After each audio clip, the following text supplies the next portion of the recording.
मंडपिया में श्री सांवलिया सेठ विराजमान है, जहां पर प्रतिदिन हजारों श्रद्धालु दर्शन करने के लिए आते हैं। श्री सांवलिया सेठ सबकी मनोकामनाएं पूर्ण करते हैं और जब लोगों की मनोकामनाएं पूर्ण होती है तो लोग यहां पर सोने चांदी के चढ़ावे प्रभु को अर्पण करते हैं। लेकिन क्या आपको पता है कि श्री सांवलिया सेठ मंडपिया में आए कहां से?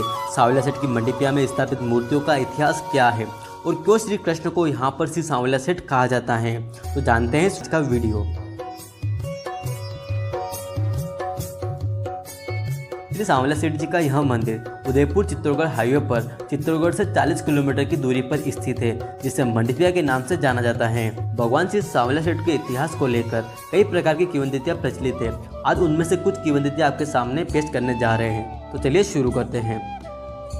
भगवान श्री सांवलिया सेठ का संबंध मीराबाई से बताया जाता है और ऐसा बताया जाता है कि भगवान श्री सांवलिया सेठ मीराबाई के वही गिरधर गोपाल है जिनकी वह पूजा किया करती थी। मीराबाई संत महात्माओं की जमात में इन मूर्तियों के साथ भ्रमणशील रहती थी। ऐसी ही एक दयाराम नामक संत की जमात थी जिनके पास यह मूर्तियाँ थी। एक बार जब औरंगजेब की मुगल सेना मंदिरों को तोड़ रही थी, मेवाड़ राज्य में पहुंचने पर मुगल सैनिकों को इन मूर्तियों के बारे में पता लगा। तब संत दयाराम जी ने प्रभु प्रेरणा से इन मूर्तियों को बांगुड़ भातोड़ा की छापर में एक वट वृक्ष के नीचे गड्ढा खोदकर पथरा दिया। फिर समय बीतने के साथ संत दयाराम जी का देवलोक गमन हो गया। कालांतर में सन 1840 में मंडपिया ग्राम निवासी बोलाराम गुज्जर नामक एक ग्वाले को सपना आया कि भातोड़ा बांगुड़ की छापर में 4 मूर्तियां जमीन के नीचे दबी हुई है। जब उसने वहां पर खुदाई की तो बोलाराम का सपना सही निकला और वहां पर एक जैसी 4 मनोहारी मूर्तियां निकली, जो मूर्तियां देखने में काफी मनोहारी और काफी खूबसूरत थी। देखते ही देखते यह खबर सब तरफ फैल गई और आसपास के लोग प्राकट्य स्थल पर पहुंचने लगे। फिर सर्वसम्मति से 4 में से सबसे बड़ी मूर्ति को भातोड़ा ग्राम ले जाया गया। भातोड़ा ग्राम में प्रसिद्ध ग्रस्त संत पुजारी भगत रहते थे। उनके निर्देशन में उदयपुर मेवाड़ राज परिवार के भिंडर ठिकाने की ओर से श्री सांवलिया सेठ का मंदिर बनाया गया। यह मंदिर सबसे पुराना मंदिर है, इसलिए यह मंदिर श्री सांवलिया सेठ का प्राचीन मंदिर के नाम से जाना जाता है। मझली मूर्ति को वहीं खुदाई की जगह स्थापित किया गया, उसी प्राकट्य स्थल कहा जाता है। जबकि सबसे छोटी मूर्ति बोलाराम गुज्जर द्वारा मंडपिया ग्राम ले जाई गई, जिसे उन्होंने अपने घर के परिंडे में स्थापित करके पूजा आरंभ कर दी।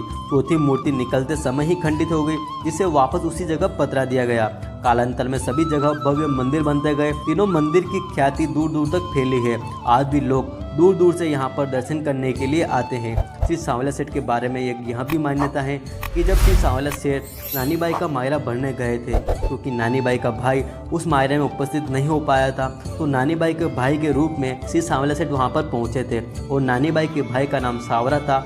तो उसी मायरा भरने के कारण श्री कृष्ण को सांवलिया सेठ कहा जाने लगा। इसी नाम से श्री सांवलिया सेठ को आज जाना जाता है। व्यापार जगत में श्री सांवलिया सेठ की ख्याति इतनी है कि लोग अपने व्यापार को बढ़ाने के लिए उन्हें अपना बिजनेस पार्टनर बनाते हैं। अब बात करें दूसरी किंवदंती की। 1840 में तत्कालीन मेवाड़ के महाराणा यहाँ पर एक सड़क बना रहे थे। तब सड़क के दौरान रास्ते में कुछ खुदाई की गई। रास्ते में खुदाई के दौरान एक वृक्ष के नीचे 3 विशाल मूर्तियां निकली। यह मूर्तियां श्री कृष्ण की मूर्तियां थी, जो आज वर्तमान मंदिरों में विराजमान है।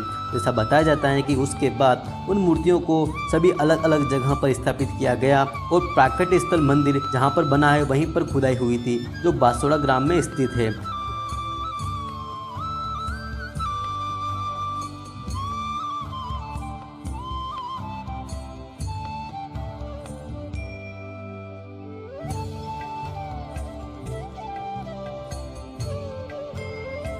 दोस्तों, इस प्रकार ये तीनों मूर्तियों की कहानी थी और तीनों मूर्तियों का इतिहास था। आपको श्री सांवलिया सेठ की महिमा कैसी लगी हमें कमेंट बॉक्स के माध्यम से ज़रूर बताइएगा और वीडियो को लाइक ज़रूर कीजिएगा और दोस्तों के बीच में इस महत्वपूर्ण जानकारी को शेयर कीजिएगा। मिलते हैं अगले वीडियो में कुछ नई रोचक जानकारी के साथ। तब तक के लिए जय श्री सांवलिया सेठ।